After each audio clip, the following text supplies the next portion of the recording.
అందరికీ నమస్కారం. నేను ఈరోజు చెప్పబోయే కథ మేఘాల పల్లకిలో విహారయాత్రకు వెళ్ళాము. నేను అమెరికా వెళ్ళామని చెప్పేసి విమానం ఎక్కాను. విమానం ఎక్కిన తర్వాత కాసేపు కునుకు తీస్తుండగా నాకు ఒక అద్భుతమైన కళ అనేది వచ్చింది.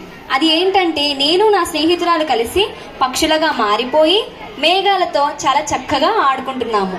మేఘాలు చూడడానికి చాలా అందంగా తెల్లగా ఉన్నాయి. మేఘాలు చెట్లకు కొండలకు ఇవన్నీ ఆనుకొని వర్షిస్తున్నప్పుడు అది చాలా వర్షం పడుతూ అద్భుతంగా అనిపించింది. నాకు వాటి మధ్యలో నృత్యం చేయాలని అనిపించింది. ఇలా నా కళను ముగించుకొని విమానము దిగిన తరువాత, ఓహో ఇది అంత కలనా, నిజమైతే ఇంకెంత బాగుండునో అని అనిపించింది. ఇలా మన మధ్య కూడా కుల వర్గాలు భేదాలు ఇలాంటివేమీ లేకుండా మన జీవితాన్ని ఆ పక్షులు మేఘాలతో కలిసి సహవాసం జీవిస్తూ ఉంటే అది ఎంతో అద్భుతకరంగా ఉంటుందని ఈ కథ నీతి.